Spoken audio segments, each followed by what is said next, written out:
Welcome, Veronica. Thank you so much for making the time to have a chat with me today. It's lovely to see you. Thank you, Tash.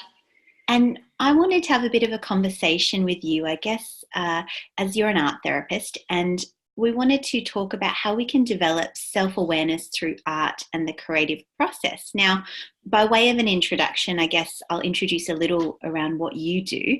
But I know that you're an art therapist and you have really used creativity as a way to find your own bliss, to gain a sense of yourself and who you are. And now you get to guide and support others to also connect to themselves, explore themselves, and really heal and celebrate who they are using art as that process. And that's really exciting to me because I know you also focus on helping people gain awareness of themselves, find their own wisdom, and use that as part of their healing journey, which is all the values I absolutely love. So thank you so much for being here. Thank you. Thanks, Tash. And the first question I really had for you, and I think this might be a question that a lot of people might not be familiar with when it comes to art, but in our conversations, we've been talking about the difference between art as therapy and art therapy. So I wanted to ask you a little about that and say, tell me more about that difference. Sure. I think what has always been known is that people feel good when they create. So this idea of art being therapeutic has always been fairly known. And even the most recent sort of availability of colouring in books, promotes this art as therapy idea where there's health benefits. But art therapy and art as therapy is quite different, because when you have an art therapist guiding you through that process, there's quite sort of specific techniques to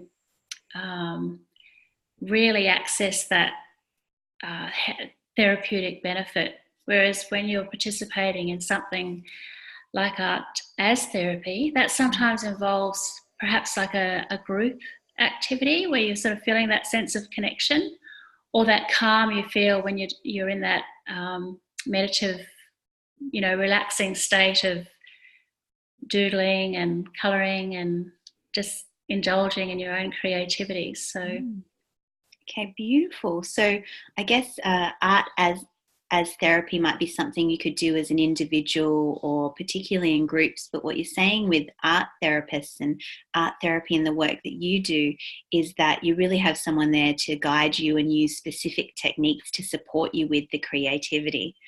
Yeah, that's right. And really finding out the uniqueness of the person and using their own wisdom to find their own path, of healing and knowing themselves better. Because at the core of it, I just sort of believe that it's self-awareness that is the vital part of when you use creativity. I love that as well, because I think it's so important to have someone who can also give you a insight and perspective into yourself. Very much for me anyway, I really value having someone who can say, hey, have you seen this, or have you tried that, and having that objective person on the outside. So I imagine similar in your work, you do that as well. Now, that leads on to the other question that I imagine you get asked all the time, and I've been thinking as well. Do you need to be artistic to do art therapy? Tell me more about that. Like, what's involved? Do I need to be a bit of a Picasso to do art therapy? No, absolutely not. I'm always amazed at people who declare that they're not artistic, and I can actually make that claim too, because I don't consider myself artistic, but I do identify with being creative.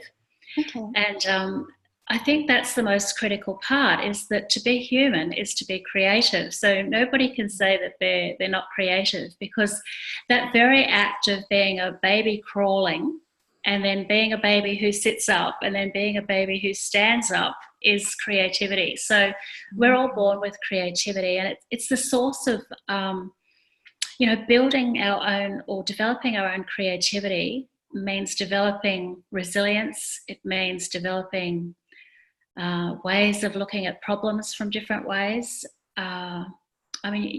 there's lots of different ways of being creative, and I think art therapy taps into just one of those. And making marks on paper is a very sort of basic way of self-expression. And, however that turns out is what you work with in art therapy. So it really doesn't matter if you draw stick characters. It really doesn't matter if you just pick the colour that's speaking to you and you make sort of jagged or smooth or wavy lines on the page. We can work with that. It's been quite mind-blowing to see what some people create and then what insights come from those marks and that sort of ability to just put what's there down. Beautiful. I love that you say that, to be human is actually to be creative. I think that's so true.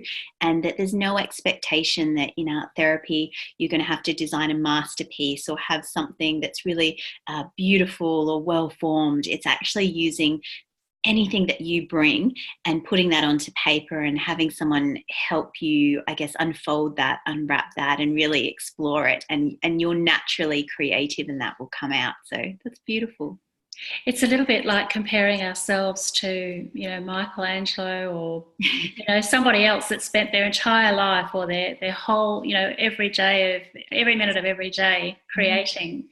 And it's so unfair. So we judge ourselves so harshly when it comes to creativity. Yes, and I love that, I guess, having someone there to help you tap into creativity. So as you said, we're all creative, but we might not always have learnt how to tap into it or, making those marks on paper to explore that and be more fluid with it and, do more or be invited to do more. So I wanted to ask you as well, why is art as therapy and this creative process and journey that we can go on really important, first of all, and how does it actually support people when they do this to develop that wisdom, to develop that self-awareness that they can then use in their everyday life?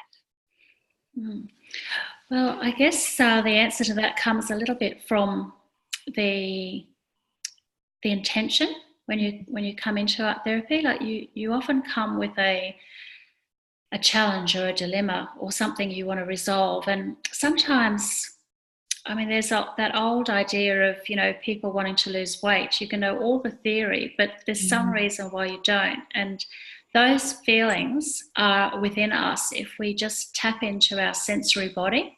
So the prompt when an art therapist guides a client in an art therapy process is really tapping into the inner feelings and expressing those. So we're not sort of setting up a little still life and say, draw that. We're really tapping into the bodily sensations and where that pain or that challenge or that anxiety, sits within our body. And we're giving it a colour, we're giving it a shape, and then we're looking at it from a lot of different ways. Literally, you're turning the page around and you're saying, well, what are you seeing here? What are you seeing there? So it's just a way of tapping into the psyche and seeing what it is that, our psyche is really needing from us. Because often we get very separate from, we're so clever, we think a lot of things, but we get very sort of disconnected from our bodies. Yes. And accessing your creativity is just a wonderful way to really get deeper, just really explore those inner needs that we all have that we are a bit cut off from because we overthink everything.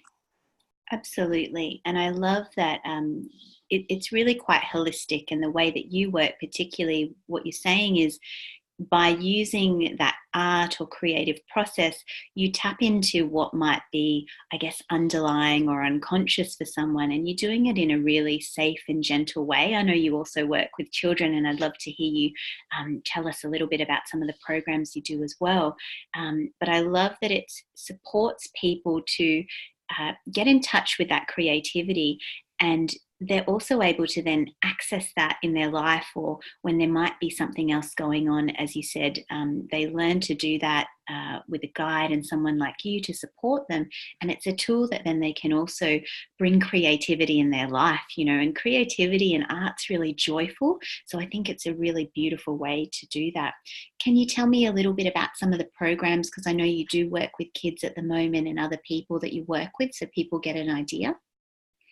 Well, because I have a background in libraries, I'm really drawn to storytelling, and I think that's sort of another thing that we align with, Tash, is that storytelling. And I always sort of start the more general children's programs with a story, and then we do a little guided meditation that sort of draws on the theme of that story, and then the artwork is something that depicts their experience of that. So it's a really lovely way of integrating, learning from another experience, something about yourself, and something that some of the insights that the children get, I'm sure they're going to remember forever. It's very magical. Actually, it's a very magical space to be in when you see children make sense of something that they haven't. Their little minds are so flexible, like they've got so much cognitive flexibility, I suppose. Often when we get older, we get a little bit fixed, but children are so open to learning new things that they catch on really quickly, and the awareness that they have is really quite beautiful.